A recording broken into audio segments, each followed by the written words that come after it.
Al Jazeera Podcasts. I'm Marthe Vanderwolf, and this is The Take. As Israel's war on Gaza continues, we're coming to you on Sundays with a weekly roundup.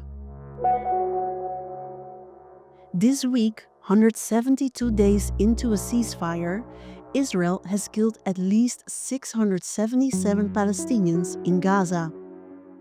Trump has given Iran a 48-hour ultimatum. Israel is intensifying attacks on Gaza. Israel has launched an incursion into Lebanon. Today's Sunday, March 22. Israel has killed at least 72,253 Palestinians in Gaza since October 7, 2023. Israel and the United States are still striking Iran in what is now the fourth week of the war. On Saturday, US President Donald Trump threatened to attack Iran's power plants if it didn't open the Strait of Hormuz within 48 hours. Iran responded by threatening retaliation attacks on US fuel and energy infrastructure in the region.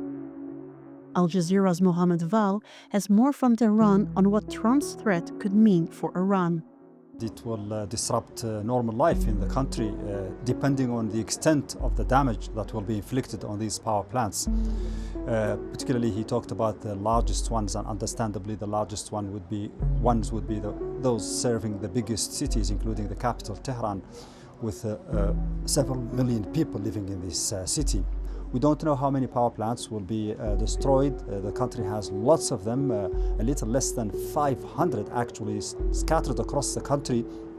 And Iranian authorities are bracing for it. So they have plans in place, not only for this, but also for retaliations, as they have mentioned. And it's going to be also painful for people across the region. An Iranian missile attack on Qatar's Ras Laffan, the world's largest gas facility, caused significant damage on Wednesday. Gulf countries are still being attacked by Iran in what it calls retaliatory strikes for Israeli attacks on its gas facilities. Al Jazeera's Zein Basravi reports from Dubai. Iran has said over and over again, you attack us, you attack our infrastructure, we will reduce the infrastructure in the region to ash.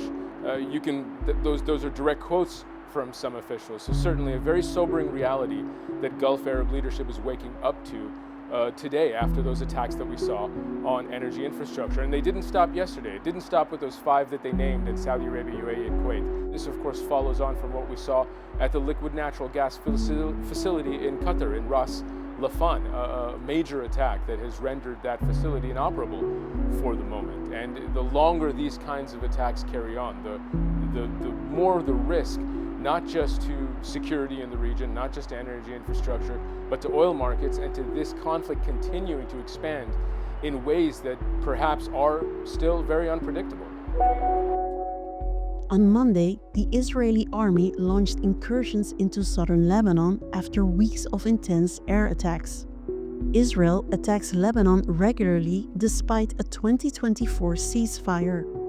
On March 2, Lebanese group Hezbollah restarted attacks on Israel in retaliation for Israel killing Iran's supreme leader.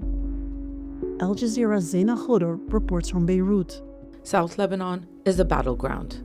Israel's military is advancing. Lebanon says Israel is trying to expand its occupation of territory. Hezbollah is pushing back with the heaviest fighting concentrated around Khiam, a town along the border. It's strategic high ground and on an important road junction, a gateway to advance to the Litani River, which at this corner is a few kilometers away. They've ordered everyone south and north of the Litani to leave their homes. Those who stay are coming under Israeli fire, including paramedics. They too are being killed and their centers destroyed. Israel intensified their attacks on Gaza, especially on police and security forces. Palestinians in Gaza are facing near-daily attacks despite the October ceasefire. An airstrike on Thursday killed 8 police officers. Al Jazeera's Tareq Abu Azzoum reports from central Gaza. Israeli strikes are increasingly hitting police and internal security forces, those tasked with maintaining order in a territory already strained by a genocidal war and fragmentation. They have also been attacking armed groups, as Gaza's internal security landscape grows more volatile. This week in Zaida, an airstrike killed 8 police officers, including 26-year-old Rami Harb. He was killed while serving in a force trying to prevent Gaza from sliding into lawlessness. With police forces increasingly under fire, their ability to operate is weakening. And the consequences are already visible, with rising tensions and armed groups stepping into the void. Officials warn this is creating a dangerous security vacuum. Undercover Israeli forces have killed a Palestinian family in the occupied West Bank last Sunday. The father, mother, and their 2 young sons were shot dead in their car as they drove home. Al Jazeera's Nida Ibrahim reports from the occupied West Bank. A community is in mourning, and 2 orphans have been left behind. The brothers are now the only survivors of a family of 6.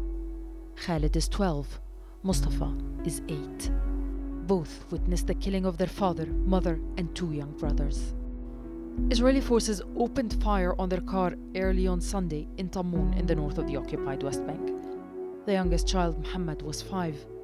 Uthman was 7 years old. The Israeli army claims the car accelerated towards its forces, saying its troops believed they were in danger. But the Israeli soldiers were undercover, disguised in a Palestinian car. The family says the killing was in cold blood. And that's the take for Sunday, March 22. Please join us again tomorrow. This episode was produced by me, Marthe van der Wolf. Our sound designer is Alex Roldan, and Alexandra Locke is the Take's executive producer.